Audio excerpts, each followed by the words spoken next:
Hi, my name is Emily Orlandini. I am a real estate broker here in Seattle, and today I'm going to walk you through this beautiful home in Lakemont.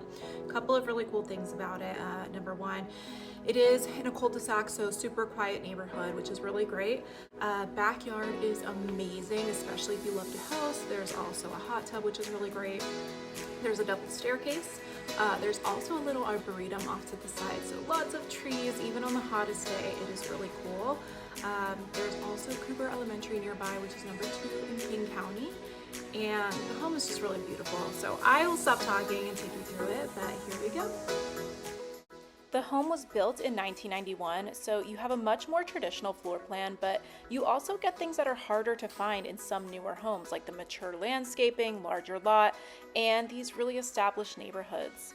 And I love all the natural light coming in, especially right in the entryway. Right off the entry is the formal living room. You have these huge Palladian style windows, really tall ceilings, and one of 3 fireplaces in the home. I think this room is a perfect example of the scale of the house. Even with larger furniture in here, you still have a ton of space.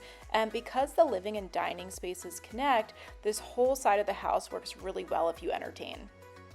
And then we have the home office. This is something I know a lot of buyers around Bellevue specifically look for because so many people are working from home at least part of the week, and you can actually close the French door so you're not trying to turn a random corner of your living room into your office. It's also on the main floor and separated from the bedrooms, which I personally think is the ideal setup. Coming into the dining room, you have plenty of room for a large table, and I actually like that they kept a true formal dining space in this house because so many newer homes have completely moved toward open concept layouts. Here you still get that separation between rooms without everything feeling closed off. You also have a bathroom off to the side down here, which is great, especially again if you have guests coming through entertaining. They don't have to go into your room in order to use the restroom. Some closet and storage spaces, which is really great. Now let's talk about the kitchen. You have a large center island, tons of cabinetry, plenty of prep space, and a layout that keeps you connected to the family room. And one thing I always pay attention to in kitchens isn't just how they photograph, but whether they're actually functional. Here you can have a really good amount of storage and counter space, plus the additional informal seating area. So you could really have your everyday meals here and save the formal dining room for when you actually want it. The home definitely leans into a more traditional aesthetic, which is going to come down to personal preference. If you love that warmer, classic Pacific Northwest style, you could move right in and keep it. Or if you wanted something more modern, I think there are plenty of relatively straightforward cosmetic changes that could completely change the look of these spaces without changing the actual layout, because the bones and scale of the rooms are already here.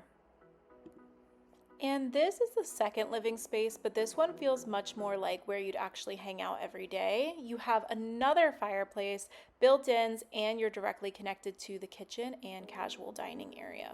So if the first living room is where you entertain, this is where I picture more movie nights, kids hanging out, or just having everyone together while you're cooking. And I love that you're looking straight out toward all of that greenery in the backyard from here. It's so beautiful. As we leave the family room, we are going to pass through the informal dining area right off the kitchen one more time. This is probably where you'd end up having most of your everyday meals. You have the formal dining room when you're entertaining, but I like having a space like this where you can just grab breakfast and have a more casual meal without using the formal space. And then tucked right back here is the laundry room, which I always appreciate when the laundry room is actually its own dedicated space instead of being squeezed into a hallway or a closet. There's room for your washer, dryer, additional storage, and it keeps all of the everyday functional stuff separate from the main living areas. You also have this huge garage. So much space in this house, whether it comes to storage, the garage, cabinetry, it's all great. As soon as we get to the top of the stairs, we're going to head into the first bedroom right off the landing here. It's a really good sized secondary bedroom, and I love how much natural light you get in here. This could obviously be a bedroom, but depending on what you need, it could also be really great for a guest room, kids room, or even a second home office. And we will keep making our way down the hall to see the rest of the upstairs right after we go through this bathroom right off of this room here. My favorite part of this room is this little reading nook right here. I love details like this because it gives the room a little more personality. You could easily use it as a reading nook as I'm picturing it, or you could use it as a homework or desk area. So lots of great uses for this area. As we keep moving down the hallway, we come to the bathroom that serves these secondary bedrooms. It's a really nice setup because it's really conveniently located right off the hall, so it's easy for the bedrooms up here to share while keeping the primary suite separate. And you have a double vanity, which is always a plus if you have kids sharing this bathroom or guests, along with plenty of counter space and storage underneath. And I like that there's a good amount of natural light in here too. It keeps the space feeling really bright. Continuing down the hall, we have another one of the secondary bedrooms. And again, I really like the size of the bedrooms in this house. Sometimes when you get a really large primary suite, you sacrifice space in the secondary bedrooms, but that's not really the case here. There's plenty of room for a full bedroom setup, and I love how much natural light you get throughout this entire upstairs level. If you have kids, I also like that these two bedrooms are close to each other and share that full bathroom we just saw, while the primary still feels like its own separate space. Now that we've seen the two secondary bedrooms, the full bathroom up here, let's head over to the primary suite. And I feel like the layout up here gives the primary a nice amount of separation from the other bedrooms. You're not walking out of your room and immediately into one of the secondary bedrooms. And now we're inside the primary suite, and you can immediately see just how much space you have in here. There's plenty of room for a king-size bed and larger furniture, but what I really like is that the room doesn't stop there. As we come around, you actually have this completely separate sitting area with its own fireplace. I love it because it makes the primary feel like more than just a bedroom. You could make this a little reading area, have your morning coffee here, add a TV, or just have a separate place to relax at the end of the day. And having a fireplace right here makes it feel especially cozy, especially during Seattle winters. You also get a walk-in closet that you'll see here in just a second, and just beyond that is a primary bathroom, which has been completely renovated and feels very different from some of the more traditional spaces that we've seen throughout the house. The primary bathroom is one of my favorite places in the entire house. This bathroom has been completely updated and it feels so much more modern compared to some of the traditional finishes we've seen throughout the home. You have this beautiful freestanding soaking tub, which immediately gives it that spa-like feel. And then right next to it, you have an oversized walk-in shower. And I love how bright it is in here. Between the lighter finishes and all the natural light coming from the skylight, it feels really calming and open. So there's just a ton of space in the primary suite overall. Nothing feels squeezed in, which is exactly what you want in a primary in a home at this price point. As we head back downstairs, I want to give you another look at the layout because I think that's one of the things this home does really well. At just over 3,700 square feet, you have a lot of space, but it's spread out in a way that gives you different areas for different parts of everyday life.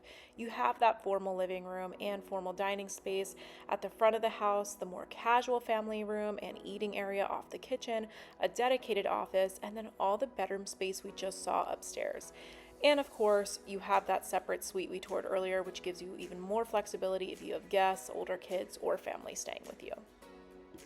We're on almost half an acre here in Bellevue, and when you step outside, you really start to feel just how private this property is. So let's head out back.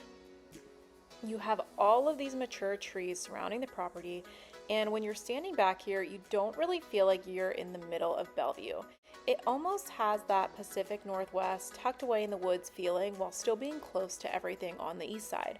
And right off the house, you have this huge deck with so much room to actually use it.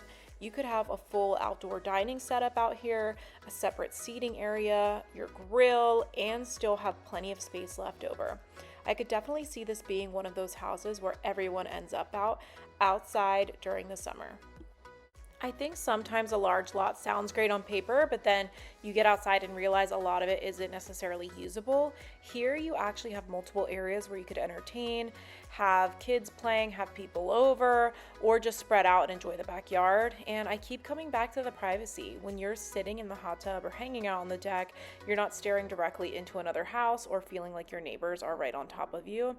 And especially for Bellevue, where you're getting all the convenience of being on the east side and having this kind of separation from your neighbors is a huge plus.